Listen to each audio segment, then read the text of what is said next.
رمضان آیا تو محسوس ہوا جیسے زمین سکون کی چادر اڈلی ہو، جیسے ہوا میں رحمت گل گئی ہو، جیسے آسمان سے نور بوندتا پک رہا ہو۔ یہ مہینہ صرف روزوں کا سلسلہ نہیں، یہ دل کا سفر ہے، یہ روح کی پرواز ہے، یہ خود سے ملاقات کا وقت ہے۔ صبح سحری میں جب اندھیرا ہوتا ہے اور دنیا سو رہی ہوتی ہے، تب ایک مومی اٹھ کر کہتا ہے، یا اللہ میں صرف تیرے لیے اٹھا ہوں۔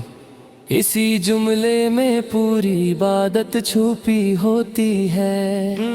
دن چڑھتا ہے، دھوپ تیز ہوتی ہے، پیاس ہونٹوں تک آ جاتی ہے، مگر دل میں ایک عجیب سا سکون رہتا ہے۔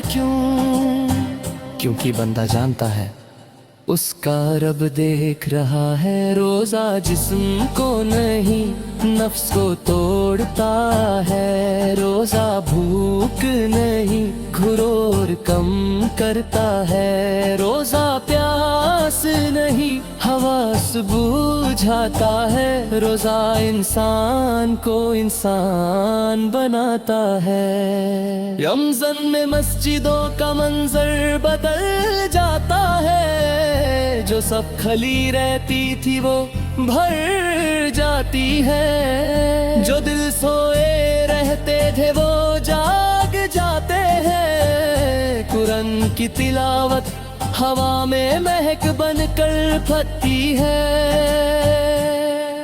ہر آیت جیسے کہتی ہو لاؤ تلاؤ، ہر سجدہ جیسے کہتا ہو رک جا یہی سکون ہے، ہر آنسو جیسے گواہی دیتا ہو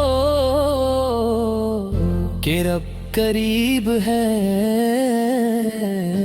افطار کا لمحہ سبحان اللہ کیا لمحہ ہوتا ہے، دسترخوان چھوٹا ہو یا بدانیت سب کی ایک ہوتی ہے، اذان کی آواز جیسے رحمت کا دروازہ کھول دیتی ہے،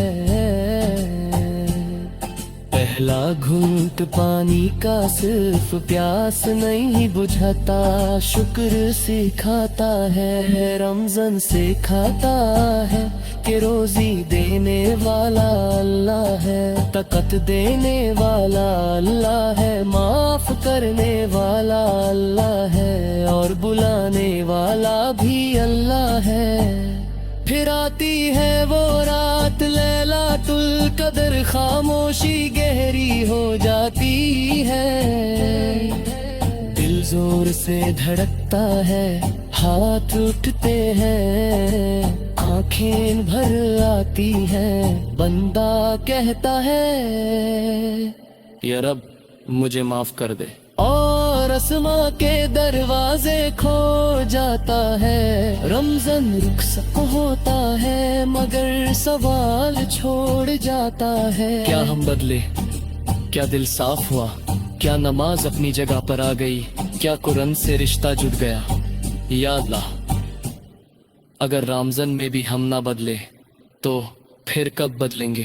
میرے رب اس مہینے کو میری زندگی کا موڑ بنا دے، میری عادتوں کو سدھر دے، میری زبان کو پاک کر دے، میری نگاہوں کو حیا دے، میرے دل کو نور دے۔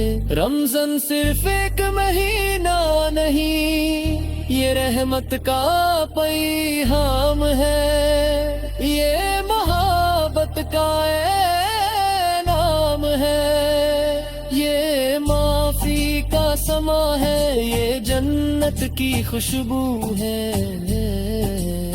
یا اللہ جب اگلا رمضان آئے تو مجھے زندہ رکھنا، مگر صرف جسم سے نہیں، ایمان سے زندہ رکھنا